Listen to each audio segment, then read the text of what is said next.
There are days when the mood shifts before any big announcement even drops, and that is exactly what I'm feeling in Los Angeles right now. The Chargers are heading into this stretch with an important return in the backfield, a massive possibility hanging over the defense, a name that could explode in this new offense, and a draft debate that can split the fan base in seconds. This is the kind of stretch that gets your pulse up if you live and breathe this team, because every little detail feels like it could push this franchise to another level. Stick with me to the end, because this one has everything to fire up Chargers fans. There are moves that do not hit like a national headline, but still change the structure of a team in a big way. Kimani Vidal officially being back for 2026 is exactly that. Because when you really look at what he gave this team last season, it is hard to treat this like just another roster move.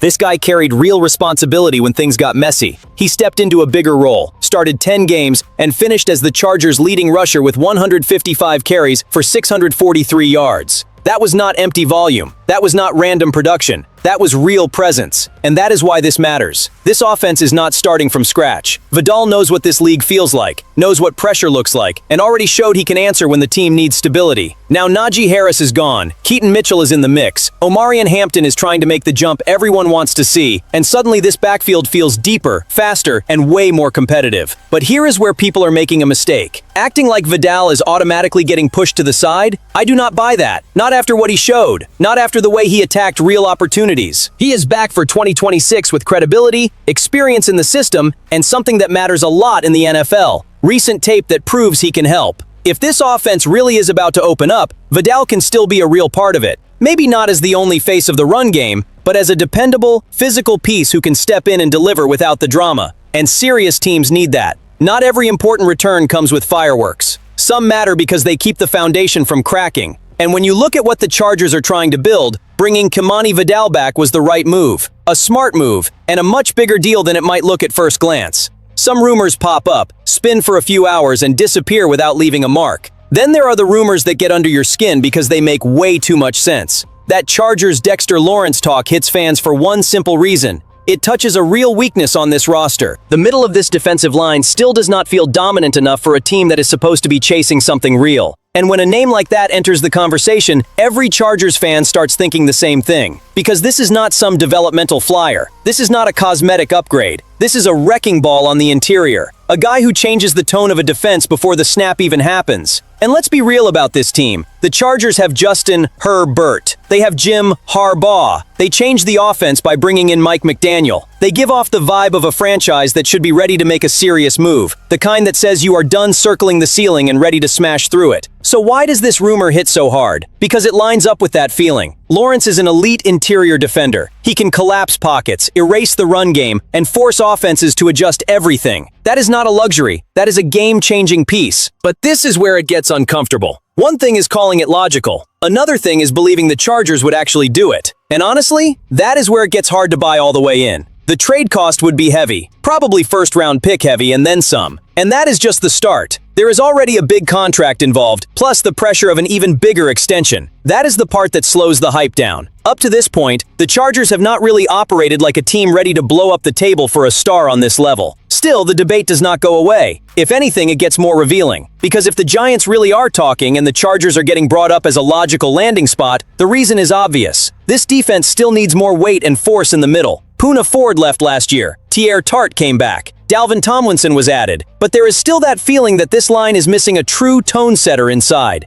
And with only 5 picks in the draft, it is hard to picture a rookie fixing everything right away. So the question is not whether Lawrence would help. That barely even needs a debate. The real question is whether the Chargers are ready to move like a franchise that actually wants to be aggressive. That is why I keep bouncing between what would be ideal and what feels realistic. In a perfect world, yes, a move like this would send a massive message to the locker room, to the AFC, and to anybody still wondering whether Los Angeles is serious. It would scream urgency. It would scream ambition. But the recent pattern tells a different story. The Chargers have been more controlled, more cautious, more likely to make smaller, targeted moves than the kind of swing that shakes the league. So the rumor fires people up, but it also tests how serious this project really is. Because at some point, a team that wants to rise has to decide whether it is still going to think small in big moments. Now let's get into a story that does not come with a ton of noise, but could end up being one of the biggest developments of all if this Chargers offense really takes off the way people hope. Because there is something building around Omarion Hampton right now,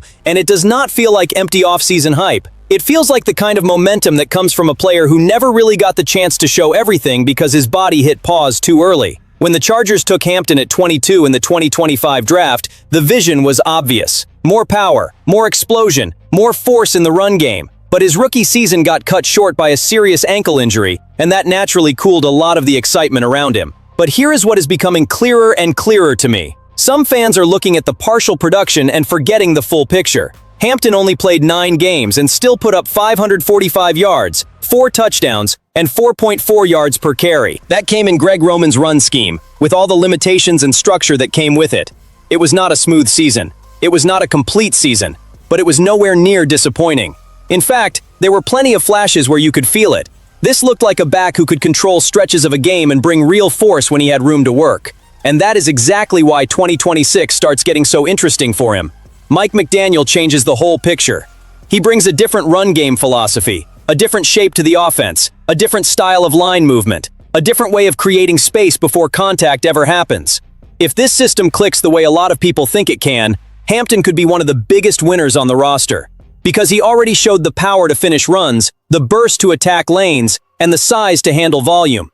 Now imagine that skill set inside a run game that is more fluid, more mobile, and way more dangerous on the edges. That can get serious for opposing defenses in a hurry. And what makes it even more interesting is that even in a draft do-over, the pick still holds up. Nick Baumgardner from The Athletic redid the first round of the 2025 draft and still kept Hampton right there at number 22 for the Chargers. That matters, because this is not a take frozen in draft night emotion. This is a look back after a full year, with more information, more film, and more rookies making noise across the league. And even then, Hampton still made sense in that spot. That says a lot. It says the league still sees real upside there. It says the pick did not lose value just because the rookie year got interrupted. And most of all, it says Los Angeles can still get a huge return out of that investment. Yeah, people will always debate taking a running back in the first round. That part never goes away. But honestly, that gets a lot smaller when the player fits the team and still has a real ceiling. And with Vidal back and Keaton Mitchell added into the rotation, Hampton does not even have to carry the whole offense by himself to break out. That might be the best part of this setup. Less total wear, more variety, more chances to attack tired defenses, more room to become the explosive centerpiece of the group. I look at this season and see a possible turning point. Not fake spring hype, not blind optimism. A real shot for a player to finally have health, system, and opportunity all lining up at the same time. And if that happens, the entire conversation around Omarion Hampton changes fast. With the draft getting this close, it is impossible to look at number 22 for the Chargers without feeling that mix of nerves and urgency. Because this team has different paths in front of it, real needs all over the roster, and not much room to miss. Then a mock draft comes out with Akheem Mesidor going to Los Angeles, and the reaction is not calm. It is instant debate. It is fans asking whether the front office would be seeing a smart answer or forcing a need that should not be handled like this in the first place.